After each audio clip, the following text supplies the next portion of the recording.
Nellie caught a cardinal today. Look at me, Nellie. It came in the house. She's going to try to let it go. Here, set him down so he'll fly away.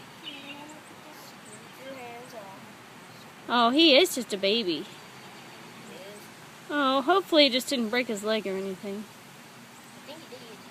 Oh,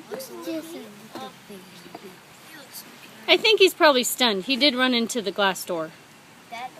Should we keep him in a cage inside? No. Let's go. If he's still at the school, he's probably dead. Let's just go. Cool. Should I get him a little bit of seed so he'll eat at It's least? okay. He's going to become unstunned in a minute, I swear. He'll be fine and fly away. He was just flying around the house.